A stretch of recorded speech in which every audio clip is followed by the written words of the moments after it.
Assalamualaikum warahmatullahi wabarakatuh. Nama saya Torik Haki Adaha. Di sini saya akan menjelaskan soal-soal yang berhubungan dengan push and pop dalam stack, uh, antrian atau queue dan binary tree. Langsung saja kita ke persoalan pertama. Di soal pertama ini kita disuruh untuk menentukan pre-order, in-order, dan post-order dari binary tree yang di atas. Lalu kita disuruh pada bagian B itu kita disuruh untuk menentukan ancestor dari elemen B dan elemen N. Kita kerjakan bagian A terlebih dahulu. Nah, bagaimana cara untuk menelusuri pre-order? Nah, aturan dalam pre-order itu kita harus menelusuri dari root terlebih dahulu, lalu ke cabang kiri, dan setelah itu ke cabang kanan. Nah, pada cabang kalau didemonstrasikan itu kita harus mulai dari root, yaitu elemen H. Nah, setelah elemen H itu kita harus mengikuti tingkatannya, yaitu elemen F, dan setelah itu elemen A, dan setelah itu ke C, B, dan D. Jadi sesuai tingkatan. Nah, jika sudah selesai ke cabang kiri, maka kita lanjut telusuri ke cabang kanan. Nah, cabang kanan itu kita mulai dari L, dan ini tidak bisa langsung ke R karena elemen paling kiri itu J. Jadi kita selain harus mengikuti tingkatannya, kita harus mengikuti letak posisi elemennya. Jadi diutamakan itu elemen paling kiri. Nah, setelah J baru kita telusuri R, elemen R. Nah, setelah elemen R itu kita ke tingkatan selanjutnya yaitu N, dan tidak bisa langsung ke T karena di sini ada elemen lagi di bawah elemen N, yaitu P. Jadi kita tidak boleh loncat ke T karena ada garis simpul yang terhubung ke P. Dan setelah elemen P ini barulah kita telusuri ke elemen T. Maka selesailah penelusuran secara pre-order. Kalau in order itu kita harus menelusuri aturan penelusurannya itu kita harus mulai dari cabang kiri, root, dan setelah itu baru cabang kanan. Nah, kalau diikuti kita harus mulai dari A terlebih dahulu. Kenapa? Karena di sini elemen paling kiri dan tingkatan dari tingkatannya yaitu elemen A. Dia di tingkatan kedua di cabang kiri ini, dan setelah itu elemen B karena dia tingkatan terakhir dan paling kiri di cabang kiri ini. Nah, setelah elemen B ini kita lanjut ke elemen C, tidak bisa langsung ke D karena dia harus mengikuti, kita harus menelusuri simpulnya. Jadi harus ditelusuri simpul dari B ke C. Nah, setelah dari C barulah bisa ditelusuri ke D. Dan setelah dari D ini kita naik ke F karena A sudah ditelusuri di awal paling kiri. Dan berhubung F ini posisinya letaknya di paling atas dan paling kanan juga. Nah, setelah selesai di cabang kiri kita selesaikan, kita masuk ke root. Rootnya sini adalah H, kita tuliskan H. Nah, setelah itu kita telusuri cabang kanan. Cabang kanannya pun kita tidak bisa langsung ke L. Kita harus mulai ke elemen paling kiri terlebih dahulu, yaitu J. Dan setelah itu tidak bisa langsung ke N juga karena tidak ada yang menghubungkan J dan N. Nah, setelah J itu barulah kita telusuri ke L, lalu elemen paling kiri yaitu N, dan setelah N itu P. Jadi kita telusuri dari garis per garis dan harus paling kiri. Nah, setelah dari P ini barulah bisa ke R, dan setelah dari R itu ke T. Dan selesailah penelusuran secara in order. Nah, secara post order itu aturannya itu harus diikuti dari cabang kiri, cabang kanan, dan terakhir itu root. Jadi root itu letaknya paling terakhir di susunan post order. Nah, jika ditelusuri post ordernya harus dimulai dari paling bawah terlebih dahulu, paling bawah dan paling kiri, dan dia harus mengikuti sesuai posisi cabangnya dan sesuai tingkatannya. Nah, contohnya tingkatan paling bawah di sini ada B dan D. Dituliskanlah B dan D karena kita telusuri cabang kiri terlebih dahulu. Jadi cabang kanan tidak dituliskan walaupun elemen paling bawahnya ini tingkatan paling bawahnya ini adalah B, D, dan P kan, tapi tidak kita tulis P karena kita telusuri cabang kiri terlebih dahulu. Nah, jika sudah ditulis B dan D, maka kita lanjut ke tingkatan teratas yaitu C, dan kita lanjut tuliskan A dan F.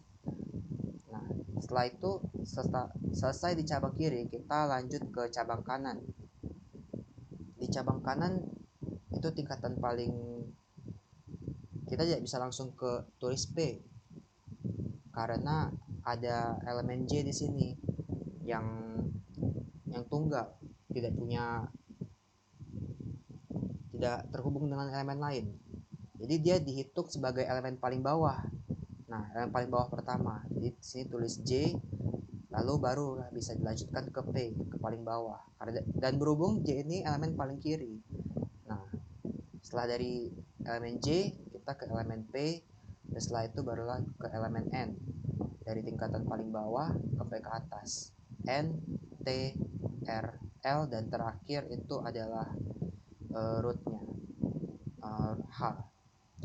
Nah, seperti itulah untuk menentukan pre-order, in-order, dan post-ordernya. Dan selanjutnya bagian D, kita disuruh untuk menentukan ancestor.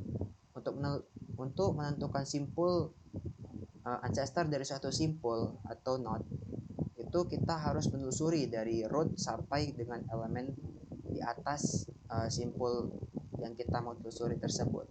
Nah, contohnya ancestor dari B itu adalah elemen dari di bawah root sampai dengan elemen di atas dari B.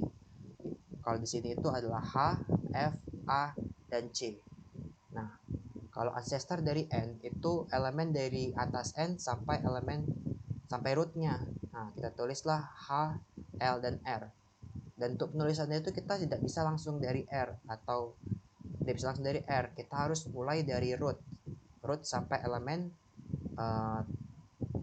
terakhir.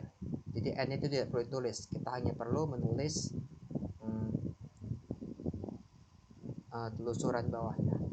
Oke. Nah, lanjut ke soal nomor 2. Di soal nomor 2 ini terdapat sebuah untayan, dan dari untayan tersebut kita disuruh untuk membuat binary tree. Lalu kita akan disuruh untuk menentukan pre-order, in-order, dan post-order dari binary tree yang sudah kita buat. Untuk pertama, kita buat binary tree terlebih dahulu. Nah, seperti ini binary tree-nya dari untayan berikut ini. Nah, bagaimana cara membuatnya? Pertama, itu kita harus menentukan rootnya. Rootnya itu adalah huruf atau elemen pertama dari untayan yang ada. Nah, huruf pertama sini G, maka rootnya itu G. Lalu setelah G itu ada C. Bagaimana cara kita menentukan C ini di sebelah kiri atau sebelah kanan? Nah, karena yang sebelah kiri itu selalu elemen yang lebih kecil atau lebih kecil. Nah, maka C ini kita letakkan di paling kecil. Bagaimana cara taunya? Karena ini kan huruf alfabet, dan C ini susunannya itu terletak di sebelum huruf G. Jadi kita anggap C itu lebih kecil, letaknya di bagian kiri. Nah, setelah elemen C itu ada huruf L. Huruf L itu kan lebih besar dari G, jadi letaknya di kanan, di bawah kanan G. Nah, setelah itu ada huruf A. Nah, bagaimana cara menentukannya? Pertama harus dimulai dari root terlebih dahulu. Nah, A ini kan lebih kecil dari G, lalu kita bandingkan lagi ke bawah. Apakah ini lebih kecil atau lebih besar dari C? Nah, A ini lebih kecil dari C, jadi letaknya di bawah kiri C. Nah, setelah elemen A itu ada elemen F. Elemen F ini apakah lebih besar atau lebih kecil dari G? Lebih kecil dari G. Apa lebih kecil atau lebih besar dari C? Tapi lebih besar dari C, jadi letak di bawah kanan C. Selanjutnya itu ada elemen B. Elemen B itu lebih kecil dari G, lebih kecil dari C, tapi lebih besar dari A, jadi letaknya di bawah kanan A. Nah, jika sudah paham bagaimana cara meletakkannya, maka untuk menentukan huruf-huruf berikutnya akan lebih mudah. Nah, selanjutnya itu ada huruf D. D lebih kecil dari G, lebih besar dari C, tapi lebih kecil dari F. Itu letaknya di bawah kiri F. Nah, selanjutnya ada huruf E. Huruf E itu lebih kecil dari G, lebih besar dari C, lebih kecil dari F, lebih besar dari D. Dia letaknya di bawah kanannya D. Nah, selanjutnya itu ada huruf I. I itu lebih besar dari G, lebih kecil dari L. Dia letaknya di bawah kanan, di bawah kiri L. Nah, selanjutnya ada huruf M. M itu lebih besar dari G, lebih besar dari L. Dia letaknya di bawah kanan elemen L. Selanjutnya itu ada huruf H. H itu lebih besar dari G, lebih kecil dari L, lebih kecil dari I. Jadi letaknya di bawah kiri I. Selanjutnya ada huruf K. Huruf K itu lebih besar dari G, lebih kecil dari L, lebih besar dari I. Dia letak di bawah kanan elemen I. Nah, selanjutnya ada huruf J. Huruf J itu lebih besar dari G, lebih kecil dari L, lebih besar dari I, dan tapi lebih kecil dari K. Jadi letaknya di elemen bawah kiri, di bawah kiri elemen K. Nah, selanjutnya ada huruf O. O itu lebih besar dari G, lebih besar dari L, lebih besar dari F. Jadi letaknya di bawah kanan elemen M. Nah, kalau elemen N itu lebih besar dari G, lebih besar dari L, lebih besar dari M, tapi lebih kecil dari O. Jadi letaknya di bawah kiri elemen O. Selanjutnya kita akan menentukan pre-order, in-order, dan post-order dari binary tree ini. Nah, kali ini saya akan menampilkan visual dari visual atau gambaran dari penelusuran pre-ordernya. Nah, jika dilihat, kalau pre-order ini akan terdapat garis-garis biru di sebelah kiri tiap-tiap elemen yang ada di binary tree ini. Nah, garis-garis biru inilah nanti yang akan ditelusuri oleh garis merah ini. Dan setiap kali telusuri atau menyentuh, atau garis merah ini menyentuh garis biru, akan ditulis untaiannya sesuai urutan. Langsung saja, garis merah akan ditarik dari kiri, dari sebelah kirinya root. Jadi awalnya itu root, karena pre-order itu kan, dan ini sesuai dengan aturan pre-order, root, cabang kiri dan cabang kanan. Nah, jadi logika atau gambaran dari garis-garis ini terbukti. Nah, garis merah ini menyentuh garis biru dari G, jadi G ditulis, kemudian habis G itu menyentuh garis biru di C, C-nya ditulis, lalu garis biru A ditulis, setelah itu akan telusuri B, setelah B itu F, lalu D, lalu E. Jadi kenapa dia melengkung ini nggak langsung ke D? Karena kan ada celah gitu, dia harus mengikuti garis simpulnya juga, nggak bisa, jadi ada aturannya, harus mengikuti garis simpulnya. Nah, sampai F, lalu ke D, E terakhir, maka cabang kiri selesai. Lalu garisnya ditarik lagi ke dalam sampai ke cabang kanan atas, itu L ditulis, lalu ke I, ke H, lalu setelah itu kita telusuri lagi ke K, ke J, naik lagi ke atas ke dalam, lalu telusuri ke bawah M, O, N, dan setelah di N kita tarik lagi ke atas sampai ke rootnya. Nah, seperti itu gambaran dari pre-ordernya. Dan sebenarnya hasilnya sama saja kalau kita menggunakan logika atau metode sebelumnya yang kita gunakan di nomor 1. Selanjutnya itu in order. In order ini perbedaannya yaitu garis birunya itu terletak di bawahnya, tapi cara penarikan garis merahnya atau penelusurannya itu sama. Jadi setiap kali garis merah itu menyentuh garis biru, elemennya akan ditulis di untaiannya. Nah, di sini garis merah pertama kali menyentuh elemen A. Nah, setelah elemen A itu elemen B, lalu elemen C, elemen D, elemen E. Ini walaupun garis merah tidak terkena, tapi ini sudah dihitung menyentuh karena dia melewati, kan menelusuri, jadi sudah dihitung menyentuh. Jadi garis elemen E, lalu ke F, lalu ke G.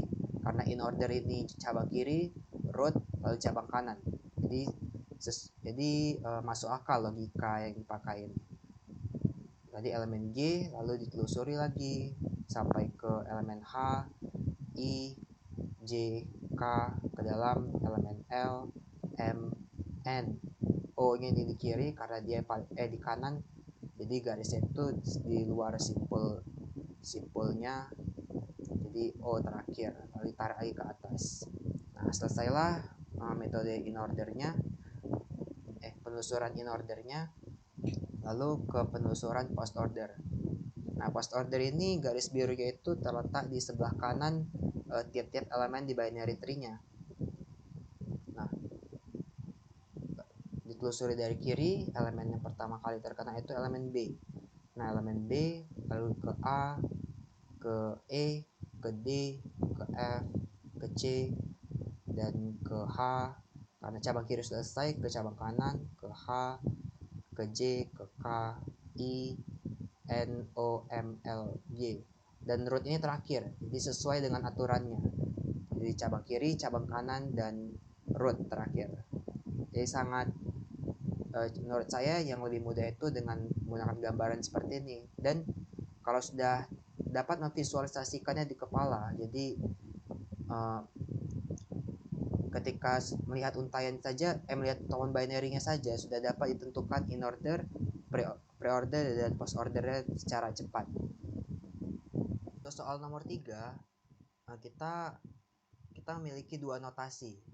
Pertama itu notasinya berbentuk infix, dan kedua itu notasinya berbentuk postfix. Nah, kita ini diinstruksikan untuk mengkonversikan dua notasi tersebut menjadi kedua bentuk lainnya. Pertama kita kerjakan dulu yang bagian A. Nah, pada bagian A ini kita akan mengubah infix ke prefix. Nah, bagaimana caranya? Yaitu pertama kita harus mulai dari kiri ke kanan. Lalu kita lihat dulu operatornya, jadi kunci di operator. Nah, operatornya ini kita harus kerjakan dari operator memiliki derajat lebih tinggi, seperti kali dan bagi. Lalu setelah kali dan bagi, baru yang operator yang paling rendah, tambah dan kurang. Nah, jadi pada ini contohnya kita akan mengerjakan pertama B bagi C. B bagi C ini kita pindahkan operatornya ke sebelah kiri, jadinya bagi BC. Bagi BC. Lalu kita akan langsung kalikan ke D, maka akan menjadi satu entitas, kali bagi BCD. Nah, lalu setelah itu kita lanjutkan ke E kali F, karena itu operator kalinya kan lebih tinggi. Nah, jadi kali EF. Ya, operator itu akan dipindahkan ke kiri kalau prefix, dan operannya itu akan digabungkan menjadi satu entitas dengan operatornya. Nah, setelah itu kita kan tinggal tersisa operator tambah dan kurang. Kita akan mulai dari kiri terlebih dahulu kan. Jadi operator tambah, kita tambahkan A ditambah kali bagi BCD. Nah, akan menjadi satu entitas lah itu hasilnya, tambah A dan seterusnya. Nah, yang tersisa kan operator kurang sekarang. Nah, tinggal kita kurangkan lah. Yang tadi itu operator tambah itu kita pindahkan ke sebelah kiri. Jadi kalau prefix itu akan selalu dipindahkan ke sebelah kiri. Ya, operatornya akan bertumpuk ke sebelah kiri. Nah, tinggal sekarang kita ke operator yang kurang, tambah A kali bagi BCD dikurang kali EF. Nah, kurangnya itu akan dipindahkan ke sebelah kiri, ke paling kiri. Jadinya hasil prefixnya itu kurang tambah A kali bagi BCD kali EF. Nah, kalau infix ke postfix juga hampir sama dengan prefix, cuman lebih ke letak posisi operatornya yang berubah. Tapi cara pengerjaan juga sama, kita melihat operatornya dikerjakan dari kiri ke kanan dan lihat juga derajat operatornya. Nah, ini B bagi C menjadi BC bagi. Jadi operator baginya itu akan dipindahkan ke sebelah kanan. Dan operannya itu akan, dan dua operannya akan menjadi satu entitas dengan operatornya. Oke. Lalu akan dikalikan dengan D. Jadi satu entitas dengan D. Kali operator kalinya itu akan dipindahkan ke sebelah kanannya D. Jadi BC bagi D kali. Nah, selanjutnya itu kan tersisa operator tambah, kurang, dan kali. Nah, yang lanjut akan dikerjakan itu operator kali. E kali F menjadi EF kali. Lalu kan tersisa sekarang tinggal operator tambah dan kurang. Nah, sekarang kita kerjakan operator tambahnya. Jadi A tambah BC bagi D kali. Hasilnya menjadi entitas ABC bagi D kali tambah. Nah, sekarang akan dikurangkan dengan kali EF. Dan dapatlah hasil postfix dari infix bagian A ini. Yaitu ABC bagi D kali ditambah kali EF minus. Nah, kita akan lanjut ke bagian B. Bagian kedua itu kan notasi postfix akan diubah menjadi prefix dan infix. Nah, bagaimana caranya? Nah ini dia perbedaan yang dimiliki persamaan dimiliki dengan postfix dan prefix itu kalau meski diubah ke notasi lain, mereka itu perlu diperpendek terlebih dahulu notasinya. Bagaimana caranya? Yaitu dengan memasukkan nilai operan dan operatornya ke dalam suatu variabel, dan suatu variabel itu nanti akan menjadi satu operan. Seperti ini contohnya. AB tambah ini nilainya dimasukkan ke dalam variabel X. Nah, variabel X ini akan menjadi operan X. Begitu juga dengan DE minus dan FG plus ini akan dimasukkan ke dalam variabel Y dan Z. Yang nanti akan menjadi operan Y dan Z. Nah, kalau selanjutnya kita akan masukkan nilai X dan C, nilai XC kali ke dalam variabel P. Jadi variabel P akan menjadi operan P.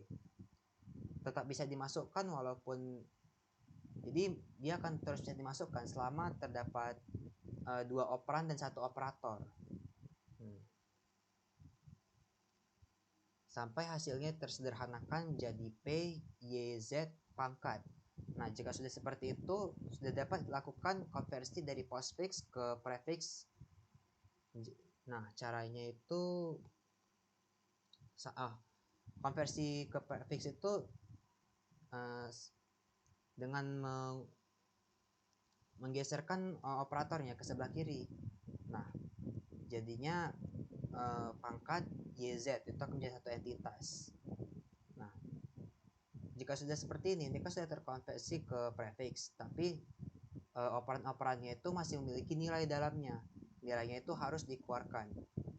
Nah, P ini kita akan mulai dari operan P itu nilainya kan XC kali, langsung saja kita ubah ke dalam bentuk prefixnya yaitu kali XC.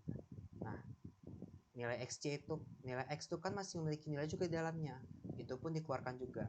Nah, dan ini perlu diingat, setiap kali mengeluarkan suatu nilai dari variabel itu perlu dibungkus dengan tutup kurung supaya tidak berserakan dan mudah dibedakan mana operan, mana operatornya yang kita keluarkan nilainya. Nah, nilai dari X itu kan plus AB dalam bentuk prefixnya. Nah, jika sudah, sekarang kita keluarkan nilai dari Y dan Z, yaitu menjadi plus DE dan plus FG jika sudah diubah ke dalam bentuk prefixnya. Nah, prefix itu kan tidak memerlukan dalam kurung sebenarnya. Jadi caranya itu kita singkirkan saja buka kurung dan tutup kurungnya. Jadi kita tidak perlu menggunakan buka kurung tutup kurungnya, kita jabarkan tanpa buka kurung tutup kurungnya. Nah, jadi ya bentuk prefiksnya itu kali tambah ABC pangkat minus DE tambah FG. Nah, seperti itulah bentuk prefiksnya. Sekarang kita mengubah postfix ke infix. Nah, caranya sama seperti tadi, kita menyederhanakan terlebih dahulu notasinya ke bentuk yang lebih pendek, langsung ke langkah PYZ pangkat. Nah, kita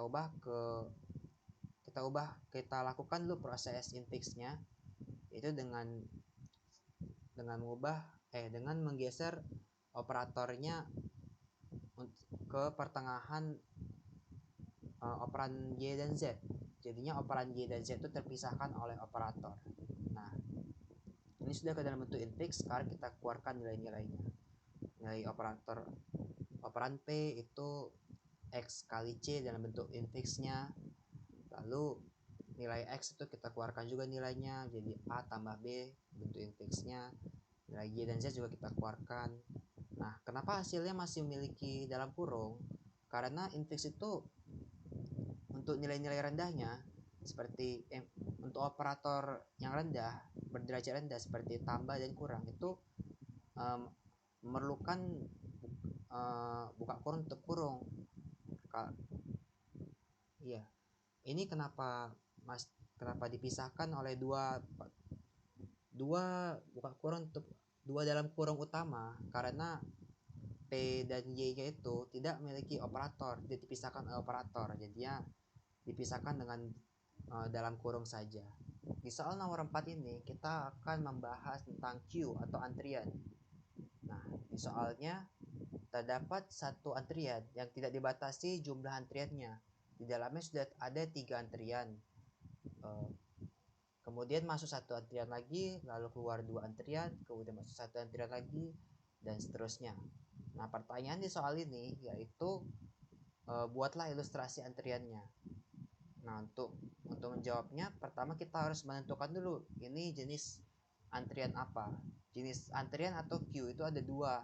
Pertama itu linear queue dan kedua itu circular queue.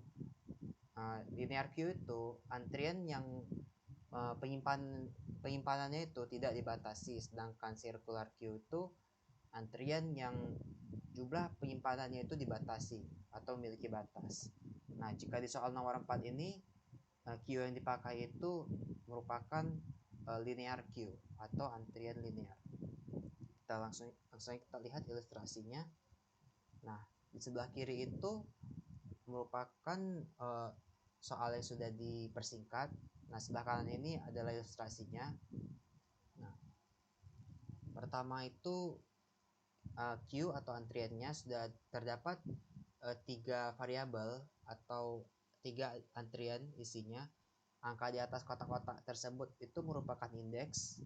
Nah, itu kunci dari antriannya. Lalu di bawah terdapat F dan R yang artinya front dan rear. Front itu adalah bagian terdepan antriannya atau antrian yang pertama kali masuk, dan rear itu adalah bagian paling belakang atau antrian terakhir.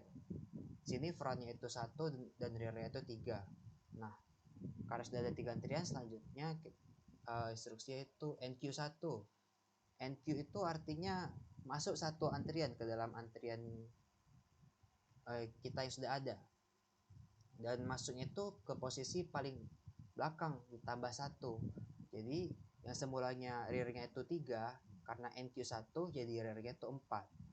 Nah, kita letak di indeks paling belakang. Nah, frontnya itu tetap 1, jadi jumlah antrian paling depannya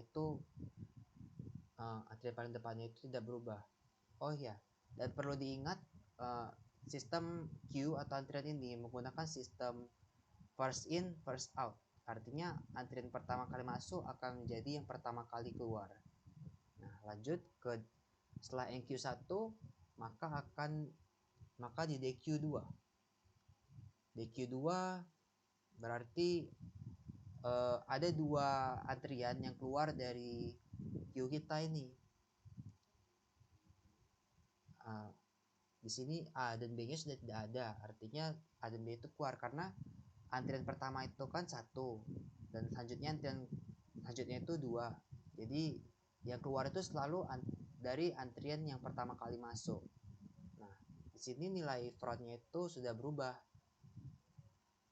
menjadi frontnya itu di bagian 3 dan rearnya itu di bagian 4. Nah, jadi front kalau sudah di DQ atau di NQ kita harus memastikan front dan rearnya itu sudah berubah nilainya. Nah, jika di selanjutnya itu NQ1 artinya masuk satu nilai ke dalam antriannya, nilainya itu yaitu E di indeks kelima, frontnya itu 3 dan rearnya itu kita ubah menjadi 5. Jadi indeksnya itu tambah 1. Terletak di indeks kelima. Nah, ini kita ubah indeks, kita buat di cuma 5 indeks. Cuman karena ini linear, nanti indeksnya akan terus bertambah sesuai kebutuhan. Q1. Nah, selanjutnya yang Q1 lagi yaitu QF. Nilai yang bertambah itu nilai F terletak di indeks ke-6. Nah, indeksnya akan menambah nilai rearnya menjadi 6 dan frontnya tetap 3 karena belum DQ ya. Nah, selanjutnya itu NQ2 berarti ya ada 2 nilai yang masuk ke dalam antriannya. Artinya 2 indeks lagi perlu kita tambah, perlu kita sediakan untuk menampung nilainya. Frontnya itu 3, rearnya itu nilai paling belakang itu terletak di indeks ke-8. Jadi rearnya kita ubah menjadi 8. Kemudian DQ1 nilai antrian paling depan keluar 1, frontnya kita ubah menjadi 4 karena nilai paling depan sekarang itu ada di indeks ke-4. Nah, nilai paling belakang itu di indeks ke-8. Kemudian NQ2 akan menambah nilainya menjadi 2. Kita tambah lagi indeksnya 2 menjadi 10, frontnya itu 4, rearnya itu 10. Kemudian DQ3 artinya ada 3 nilai antrian yang keluar dari Q kita yang membuat nilai terdepan sekarang itu ada di indeks ke-7 dan nilai paling belakang itu tetap di indeks ke-10. Kemudian NQ2 artinya 2 nilai lagi masuk ke dalamnya, indeksnya kita tambah 2 lagi. Jadi nilai K dan L itu ada di indeks ke-11 dan 12 membuat frontnya itu 7, rearnya itu 12. Kemudian NQ1 nilainya masuk 1, indeksnya kita tambah lagi 1, jadi nilai M itu terletak di indeks ke-13. Frontnya itu 7, rearnya itu 13, paling belakang itu nilainya 13.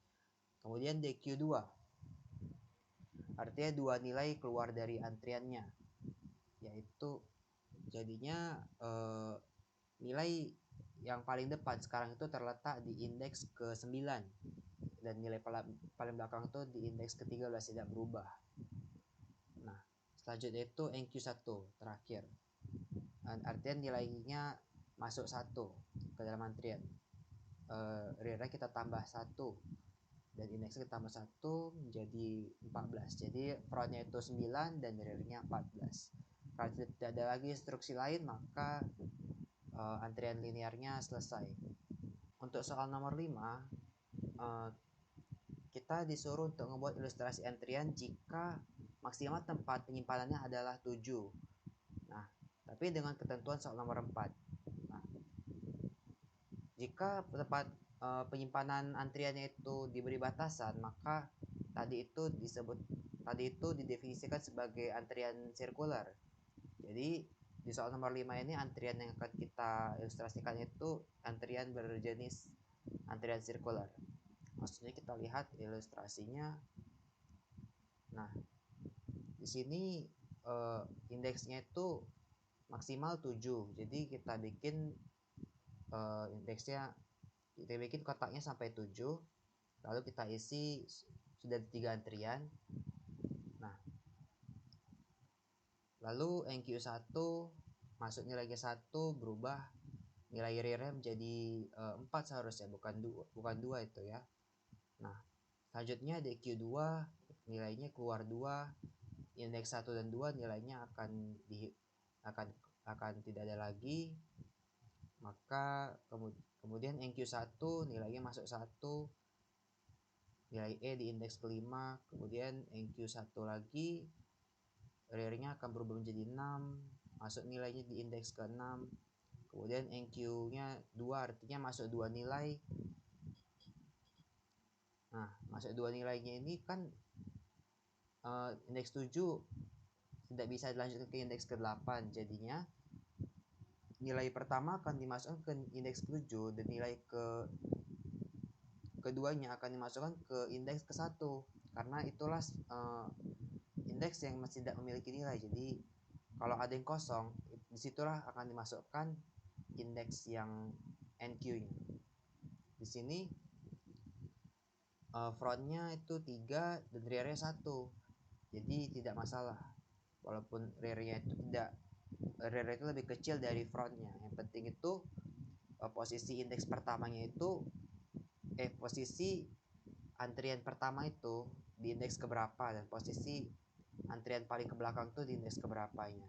Nah, lalu DQ1 artinya nilai paling depannya berkurang 1, nilai paling depannya itu keluar, jadinya frontnya itu 4, rearnya itu 1, kemudian NQ2 artinya masuk 2 nilai, frontnya tetap 4, rearnya jadi di indeks ketiga. Lalu di Q3 ada 3 nilai yang dikeluarkan, rear frontnya sekarang jadi indeks ke-7 dan rearnya indeks ketiga. Kemudian NQ2 frontnya tetap 7, indeksnya itu indeks kelima. Kemudian NQ1 frontnya itu tetap di 7, rearnya itu di indeks ke-6. Nah, kalau ini dia NQ, maka dia akan stack overflow, nilai dia akan dimasukkan. Nah, sekarang lanjut ke DQ2. Nah, nilainya akan dikurangi. Nih, dua nilai. Nah, frontnya di sini adalah 2. Antrian paling depannya 2. Lalu rearnya itu 6. Nah, kemudian NQ1. Nilainya akan dikurangi 1, yaitu di indeks ke-1. Dikurangi nilainya, dihilangkan. Kemudian frontnya itu 2 dan rearnya itu nilai paling belakang 7. Nah, demikianlah pembahasan soal-soal saya.